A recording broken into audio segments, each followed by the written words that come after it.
Hey guys, so today we're going to look at a kind of a different shape in general. Until now, we've been looking at prisms, right? Rectangular prisms, triangular prisms, cylinders, which are circular prisms, right? They get their own special name. But we're going to switch gears completely to a pyramid, okay? So a pyramid, remember, is a shape where all the faces meet at one point in space that we call the vertex.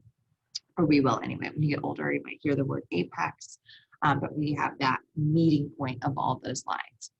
Now, when we think of a pyramid, I think of like the pyramids in Egypt is what I think of. But there is a circular pyramid, which has a special name, and that's a cone. Literally think like an ice cream cone. That is a mathematical shape. So the formula is only slightly different than the prisms, and that's 1/3 area of the base times height. So that's the only twist. Now, just like with the prisms, our area of the base, that's what the big B stands for, area of base, that's going to change depending on the base shape, okay? For example, for this pyramid right here, I see it's 22 by 21. My brain sees a square, right? But I know it's not, it's 1 yard different. So this would be called a rectangular pyramid. Okay, so when I write my volume formula, 1/3 of the area of the base times height, that B, that area of the base, needs to be a rectangle formula, okay? Because the base is a rectangle, right?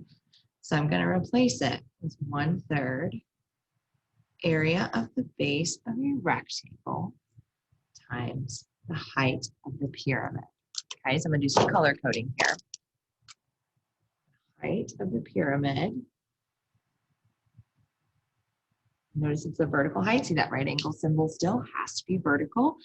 The slant height really doesn't matter. If you're ever given that, it doesn't affect this formula. We won't need it. It's just extra information. And then my area of the base is the area of the base of the pyramid. And I plug in what I know. 1/3, 22 by 21 by 35. Now, immediately you might be stressing about putting this into your calculator. So I have two different options I'm going to show you, and you can decide what works better for you. So if you want to start with the fraction and go to the right, okay, please remember that a fraction is just a division problem in disguise, okay? So I'm gonna kind of draw two arrows to show you these two methods for the calculator, which you can do. So 1/3, just like 1/2 was 1 divided by 2, I wanted to turn 1/3 into a decimal, I would just do 1 divided by 3. Notice how it even looks like a fraction, 1/3 in my calculator, okay? So 1 divided by 3. That's what I did first. Now I'm just going to multiply the rest like normal. Times 22 times 21 times 35. I get my answer.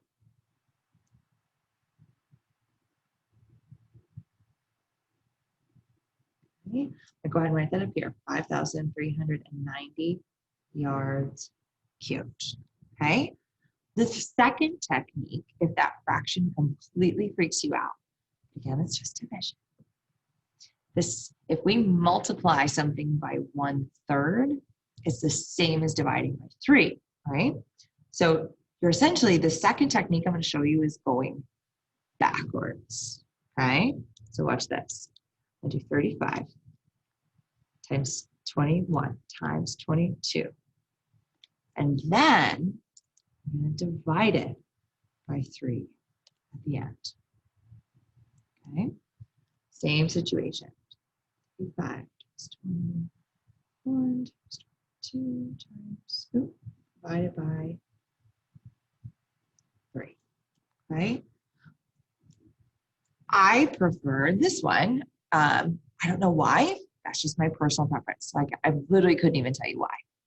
Maybe less buttons to push. I don't know.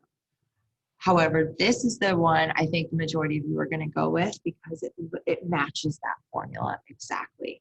I don't want you to use this second technique if you find you're making mistakes, okay? In fact, because I think the majority of you are going to use this method, that's what I'm going to do for the remainder of these problems. If you would like to try this technique, pause the video, give it a shot, and if you're getting them right, then that's great. If you find you're not, switch back, okay? All right, so let's look at, I'm going to save number 3 for one that you guys will do. But let me do some more first, then I'll kind of remind you of that and I'll share the answer. I'm going to come down here to another pyramid that doesn't have a circular base, so we can kind of keep pi by itself for a second. So over here, I'm still going to start with that same volume formula, 1/3 area of the base times height. But now when I think about this one, I have to decide, like, what is the area of this base? Like, what shape am I really looking at? So if I highlight the base of this pyramid, you're going to see it's a triangle.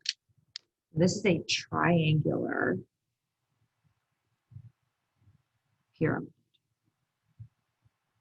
Okay, so my area formula that I need for this base is the same area formula I use for a triangle. Half base times height. Okay. Now let's plug in what we know. So 1/3 times half times my base of the triangle is 12. My height of the triangle is 10. I'm looking at that vertical height times the height of the pyramid, which is 17. Okay. All right, so when I grab my calculator for this one, I do see that there's a third, there's a half, but don't get stressed, right? Remember, half is 0.5. We should be feeling really good about that calculation by now. So I'm going to start with 1 divided by 3 to create my fraction or my decimal for the fraction 1/3. I'm then going to multiply by 0.5 times 12 times 10 times 17. And do it all in one swoop, okay? To get 340 feet cubed. I'm going to write that out one more time. Calculator row. 1 divided by 3 times 0.5 times 12 times 10 times 17. Okay.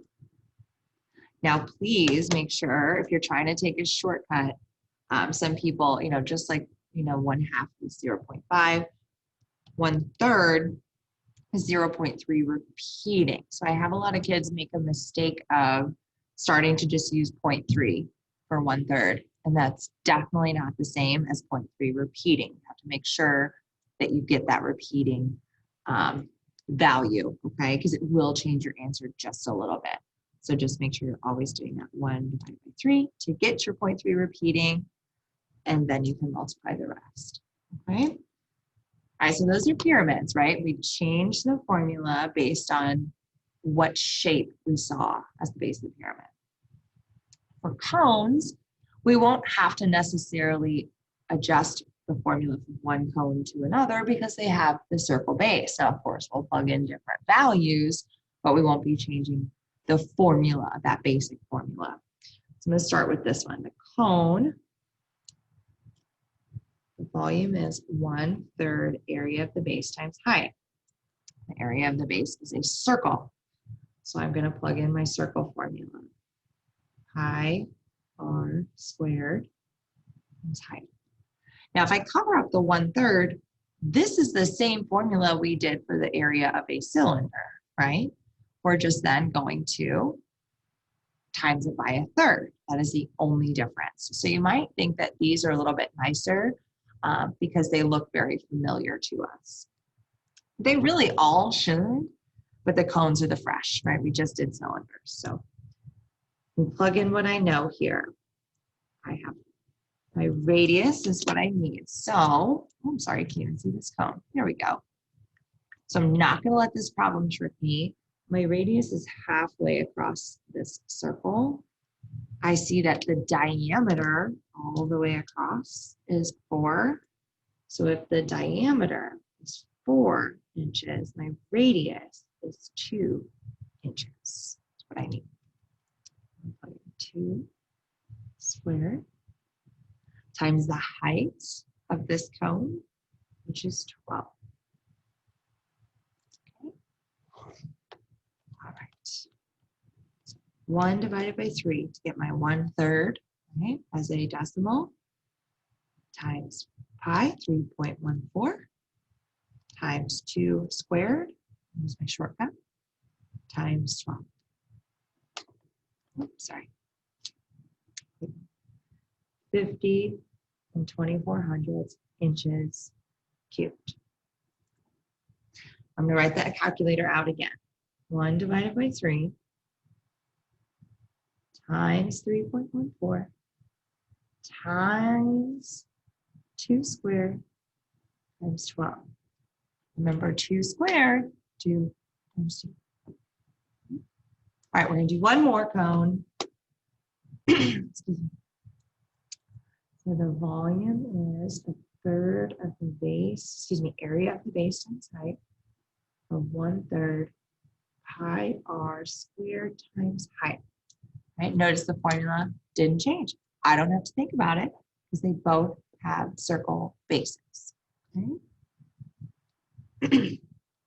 All right, so again, this is going to be just trying to trick me here because I have my diameter measurement. I need my radius. So if my diameter is 32, my radius is 16. And now I can plug in what I know. 1/3 pi times 16 squared. This is going to be a pretty big number, right? Times 35. That's intense. Okay, so here we go. 1 divided by 3 times 3.14 times 16 squared times 35. All right, 1 divided by 3. Got my decimal. Times 314 times 16 squared times 35. Wow, big number. So we have 9,378.13 repeating.